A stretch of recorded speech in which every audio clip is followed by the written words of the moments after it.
Hello everyone, today is 13th of October. Now it's about 11:30 in the morning Moscow time. I'm Levan Gudadze and this is my first update for the day in which I'll share all the main news that are making headlines in Russian media outlets and Russian language pages on different internet platforms. It's a Sunday, dear friends, so I hope you have a wonderful day and a great weekend. And because it is a Sunday, I'll try to make this update as short as possible. I will only have one update today if nothing extraordinary is happening. Although on Patreon later on today, I will try to upload new episode of Behind the Scenes and for entire week. And I hope our Patreon and Boosty communities will find this video interesting. And well, that's been said, let's go through some news now, and we have this report from Vzгляд newspaper that according to Russian Defense Ministry, Kiev regime lost about 400 military personnel in the Kursk salient area in the last 24 to 36 hours. And well, some members of our community may ask question why Russian side is taking so much time to reestablish full control over the Kursk salient area. And even though I'm no military expert, dear friends, as I mentioned many times before, my understanding is that from tactical standpoint, it does make sense to basically push around Kiev regime's forces in the Kursk salient area, dealt significant damage, although allow it to maintain certain positions so that Kiev regime will have no option but to constantly send additional reinforcements, more military equipment towards the Kursk salient area, stretch logistical lines as even further. And after all, we all understand that Kiev regime troops in salient are in artillery pocket basically, and there are very same troops that Kiev regime is sending to basically maintain certain positions there are not being directed towards some other sectors on the front line that at this point may have uh, may be a priority for the Russian troops during this special military operation. So from tactical standpoint, it does make sense in my understanding to let Kiev regime to hold on to certain areas in the Kursk salient so that Kiev regime's armed forces will be stretched even more and their lines will be stretched even more.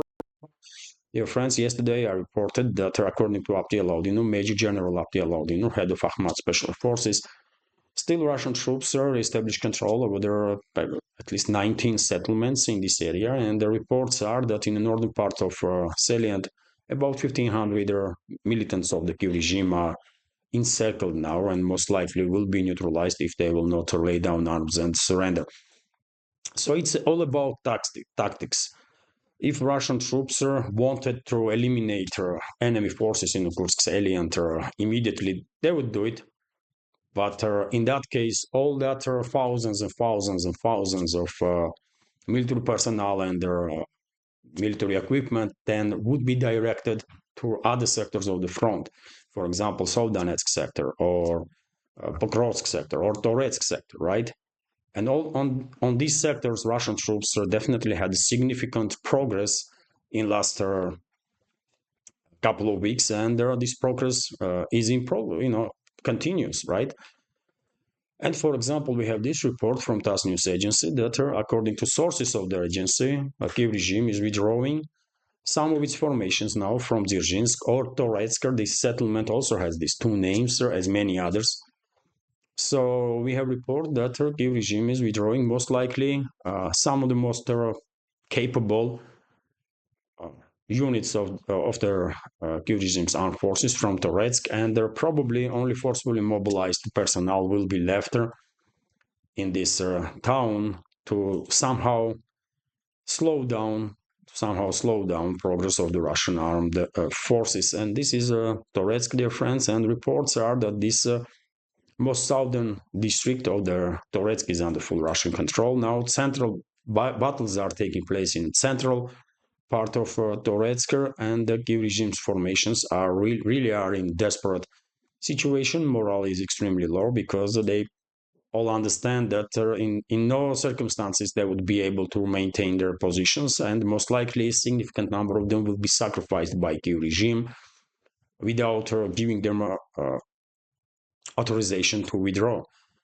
Anyways, let's continue. We have interesting news from Kommersant newspaper that there was an article in a Bild media outlet, German media outlet, and according to this article, uh, Bundeswehr, or German's defense ministry, has decided no longer to send any heavy military equipment to Kiev regime. Somewhat surprising news, isn't it? So let's go through this information here. So the German defense ministry does not believe in the possibility of counteroffensive by Ukraine. The Bundeswehr no longer plans to supply Ukraine with heavy military equipment, a source told the Bild. According to the publication, the German defense ministry does not believe that Kiev will soon be able to conduct a counteroffensive. Bild got acquainted with the internal documents of the Defense Ministry of Germany. It states that the deliveries of the major military equipment have been completed. As noted, Germany will no longer send Leopard 2 tanks to Ukraine, although it has approximately 300 of such tanks left. And it's not just about Leopard 2 tanks. According to reports that I see on some other platforms, Germany will no longer supply Kiev regime with self-prepared howitzers, with their infantry fighting vehicles and some other heavy military equipment, or armored military equipment, which is quite surprising and interesting. If this information not a part of some disinformation campaign of the Western ruling class and Western secret services, then in that case, okay, information can be seen as something positive, obviously.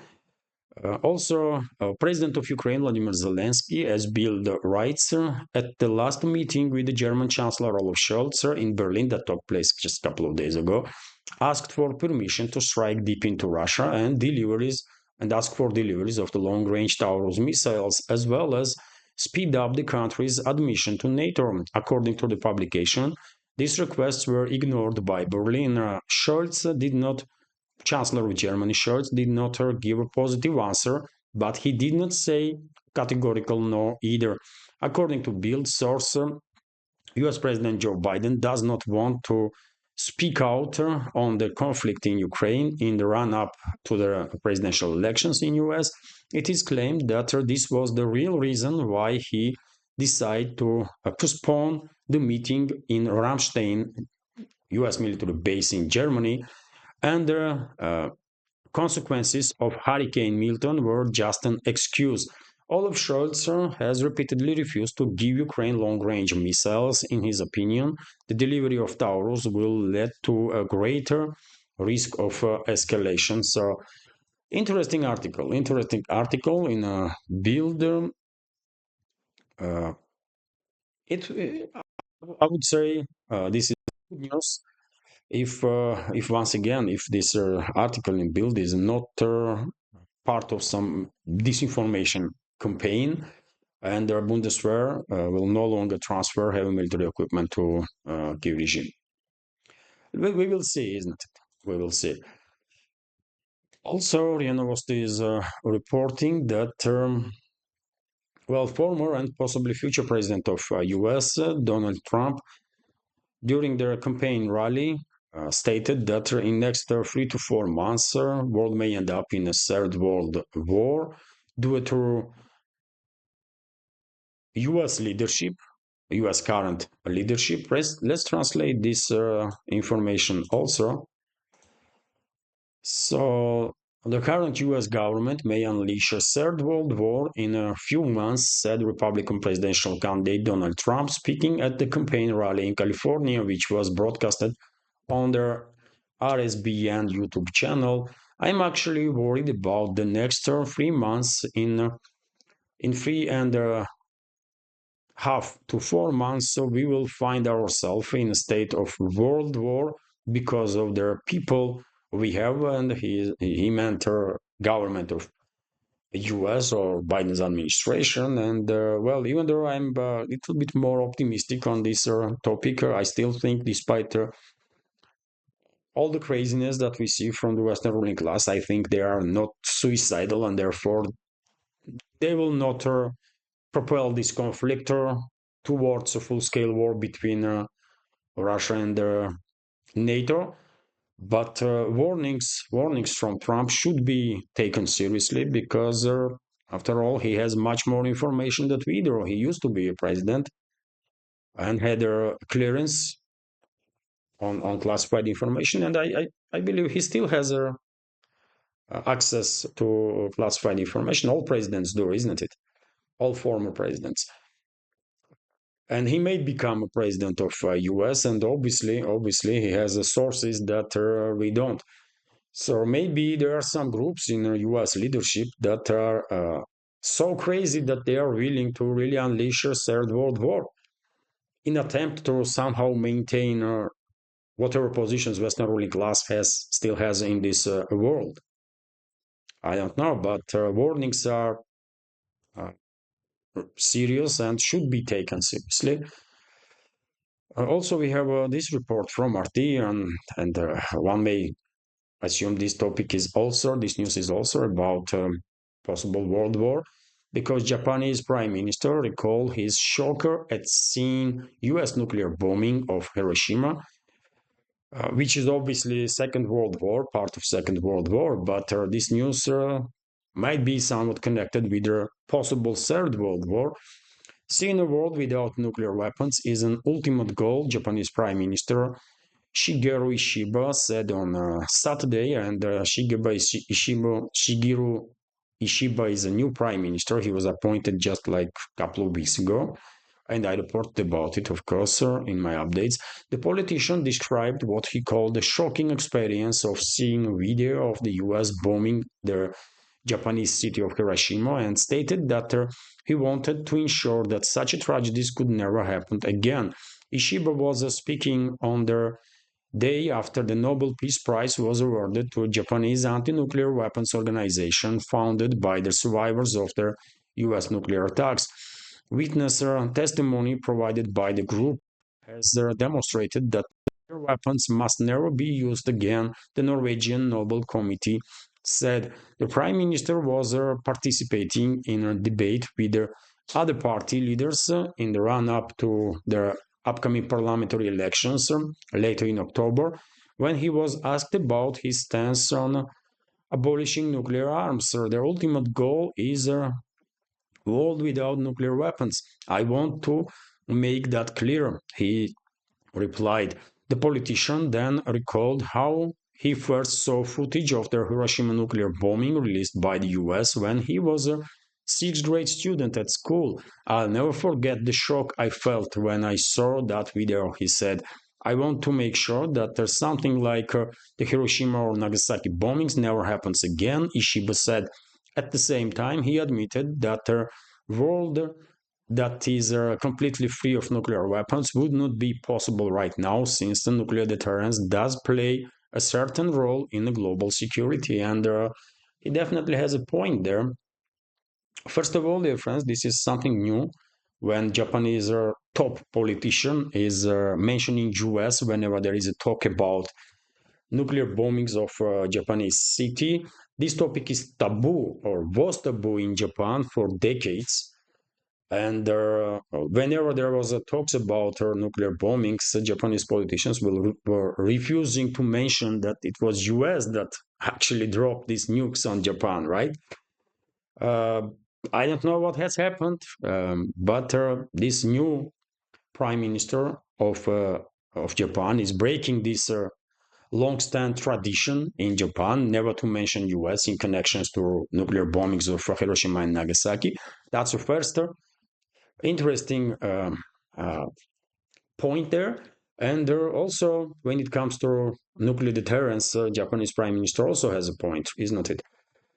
Because I am 100% convinced that if Russia did not have a nuclear triad, then Western ruling class would unleash a full-scale war on Russia already. Already, right now they are using their proxies to kill as many Russians as possible.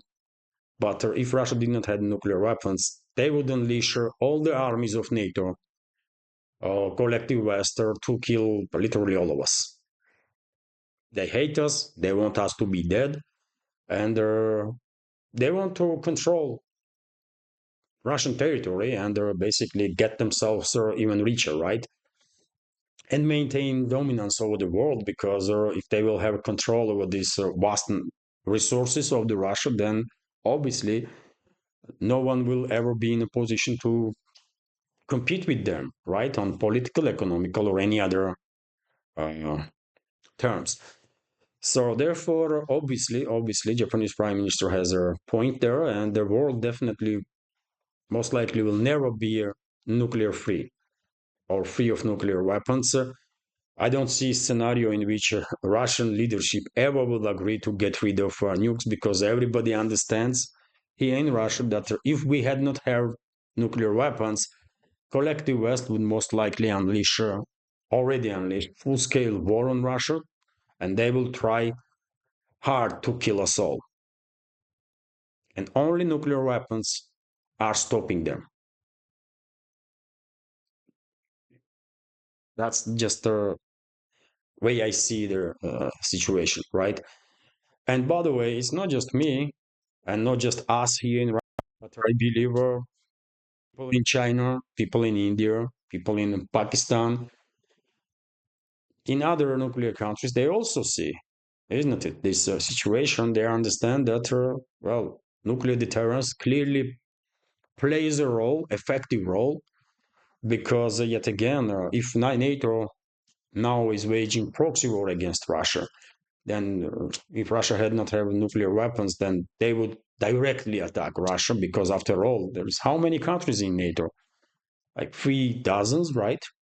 And obviously, any country in this world would struggle in a full-scale war with their NATO if it did not have the nuclear weapons.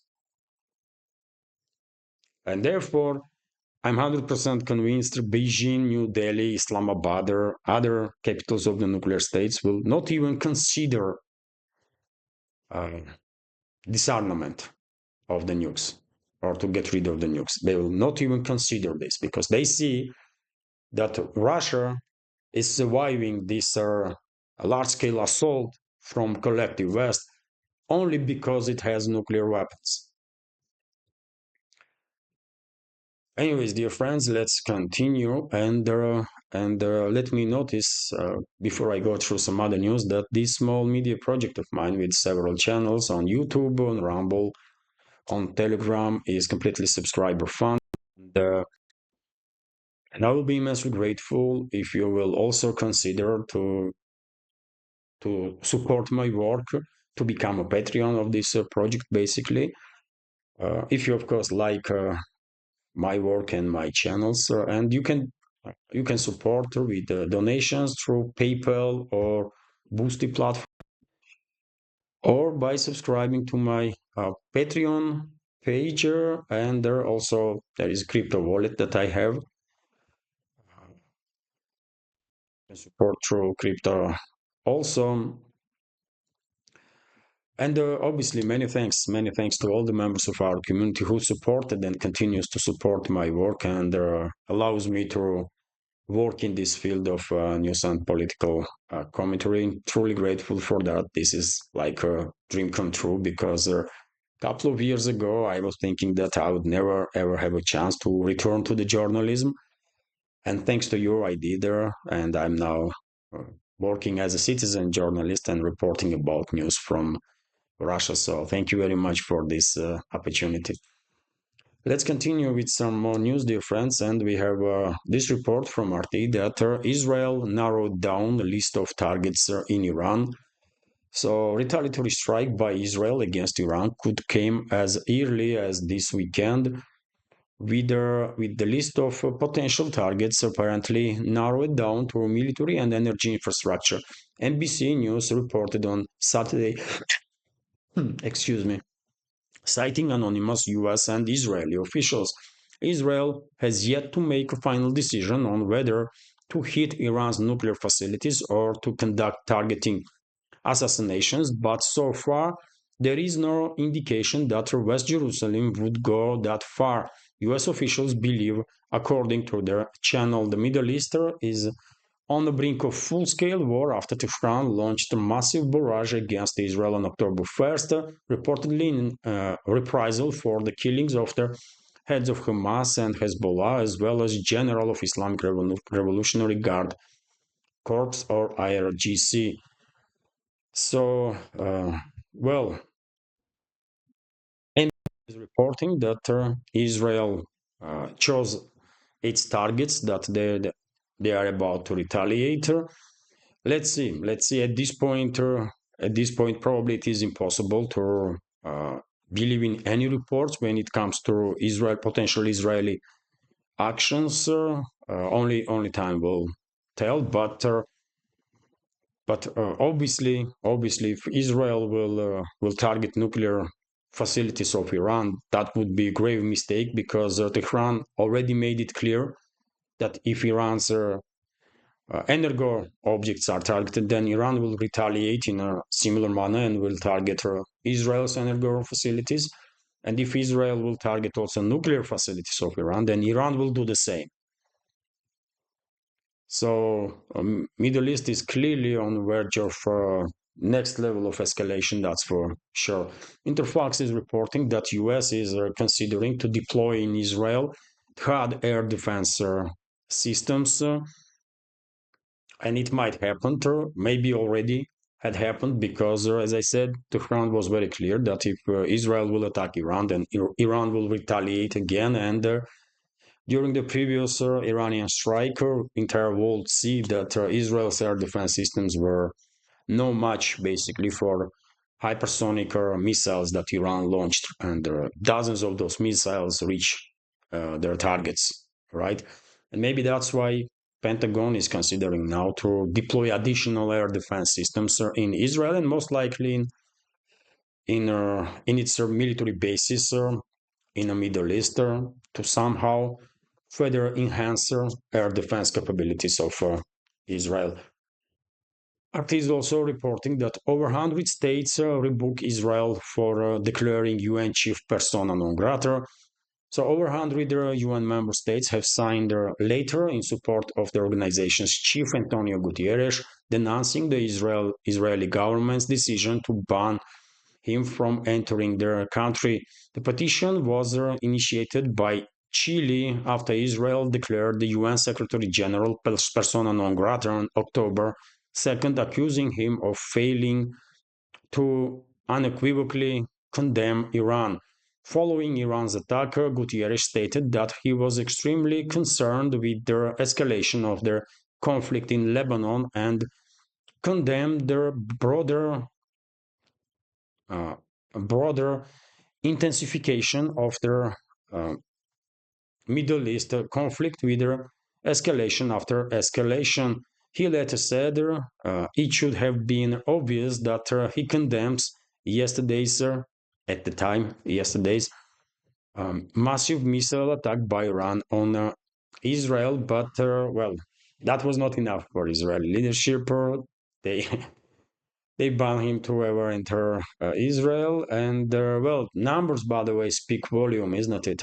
More than 100 UN members condemn Israeli leadership's decision, which clearly indicates that most likely right now Israel, due to activities of the Netanyahu and his government, are most isolated in this world that Israel ever been. It's just numbers. I mean, they don't lie, right? RT is reporting that Central American countries sever relations with Israel. Nicaragua has formally severed the diplomatic relations with Israel, accusing it of genocide, military aggression, Palestinian territories. According to a resolution passed by the National Assembly on Friday, the break in relations is a response to the brutal genocide that the fascist and war criminal government of Israel continues to commit against their Palestinian people. Very strong statement from Nicaragua, and consequent political decision. TASS news agency is also reporting that And yet another UN peacekeeper was wounded in southern Lebanon as a result of Israeli strikes. This time, peacekeeper was from Ghana, I believe. Yes, he was a Ghanaian military, and he was wounded. Earlier, there was reports that two Sri Lankan militaries, peacekeepers from UN mission in southern Lebanon, were also wounded as a result of direct tank fire on one of the bases of peacekeepers. TASS news agency is reporting that UN peacekeepers refused to leave southern Lebanon as Israel demanded, and they will maintain their positions in this area. And this is quite understandable because these peacekeepers are deployed in southern Lebanon, right? They are not deployed in Beirut to keep peace there. Mission is to maintain positions in southern Lebanon and assist in any ways possible, uh, peace there. But unfortunately, right now, Israel is conducting cross-border these military operations, constant bombings of the Lebanon, entire Lebanon, by the way, not just southern, but entire country is under Israeli fire. And Israel demanded peacekeepers to move away, basically, but they are refusing to do so.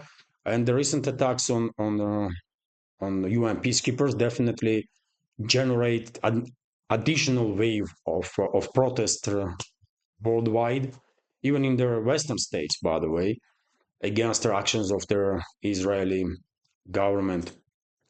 TASS news agency is reporting that Lebanese army plans to increase its military presence in southern Lebanon up to 10,000 military personnel.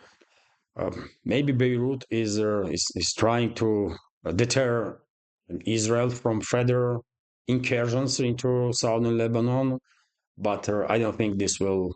I don't think this will work. Uh, if Lebanese army will even try to stop Israeli forces, most likely they will come under direct attacks. And right now, according to reports that we are receiving, Israel is targeting, at least formally, Hezbollah. Hezbollah, although thousands of civilians are already being killed as a result of Israeli bombing campaign. RIA Novosti is reporting that Poland has plans to stop accepting any more refugees or to issuing refugee status. I guess after Germany, Poland will be next, which will say that Poland has no more capabilities to accept any more refugees. Possibly that's what is going to happen. Also, RT is reporting that crisis hit Boeing to fire 17,000 employees. US manufacturer Boeing plans to eliminate around 10% of its workforce over the coming months as their aerospace giant losses continue to mount and their strike undercuts their production of its best-selling planes. The job cuts will include executives and managers in addition to ordinary employees, according to memo shared by the company's new president and CEO, Kaylee Odberg. On Friday, the corporation employs nearly 170,000 people right now worldwide, mainly in US, of course. And well, this is a big deal, obviously. This is a big deal. Most likely, Boeing will not survive as it is right now, and this company will be divided in several uh, parts because clearly this company become so poorly managed, so big and so poorly managed that I mean it just cannot overcome all the issues that it's facing from quality of the planes that they produce uh, to communication between employees and management of the company. So Boeing is in total mess, really. and I doubt that it will survive. RBK News Agency is reporting that, well, King of United Kingdom, Carl III, stated that he would not be against her if Australia will choose to go full republic. Uh, and I guess there are some discussions in Australia about it. Formally, King of UK is also head of Australia, right? Which is kind of laughable, man. I mean, what kings, man, what queens, what the hell are you talking about? It's a 21st century, man. But yeah, that's formally how it is, man. King of UK is king of all the members of the Commonwealth of the countries that used to be colonies of UK. So King Charles III of the Great Britain will not object if Australia decides to declare itself a republic and ceases to consider him head of the state. The Daily Mail newspaper writes, citing a letter sent by the monarch's private security to members of the Australian Republican movement on the eve of the British King's visit to Canberra and Sydney. The movement has asked Buckingham Palace to allow its representatives to meet with the British monarch during his visit to Australia. The king will be in Oceania from October 18th to October 26th, and in addition to Australia, he also intends to visit Samoa. Okay, okay. Somewhat interesting news, dear friends, that this this game of kings and queens that can be seen as some sort of phantom from medieval times still is actually presented nowadays. And yes, king of monarch basically of UK is formally head of not just Australia but Canada and all the other members of the Commonwealth, of the former colonies of UK, right? Which is, I mean, to me, it seems crazy because I was born in Republic and I have no sympathies towards idea of these monarchies. But I mean, anyways, if Australians want to be formally part of this non-existent empire, then it's their business, really. But if they want to go full republic, then good luck. Good luck with that. Unfortunately, Canberra will be under heavy control of Washington and London, anyways. Obviously, they're not gonna gain true independence, but at least formally, they may become a republic. Uh, let's see. And this is it for now, dear friends. Relatively shorter video. I hope you will find it informative, interesting, useful, maybe a little bit, at least a little bit entertaining. And if so, please click that like button, leave some commentary just about anything, any topic. It does help to deal with the algorithm, as you know. And sometimes we are managing to overcome these artificial obstacles that algorithm is creating against my channel, especially on YouTube. And dear friends, if you can, I should say it in the beginning of the video, every video actually, that if you can, please watch my videos, my updates on Rumble, where my channel is monetized, and subscribe to my Rumble channel. Maybe sometime in the future, Rumble will become a significant source of financial support for this project. It's all depends, of course, on community. And yes, if you like my work, dear friends, if you want to support, if you think me and my channel we deserve to exist in this field of news and political commentary, please consider to support through donations or by subscribing to my Patreon page. All the links under this video in the description box and in the pinned comment. This is it for now. Once again, have a wonderful day and a great weekend. Take care.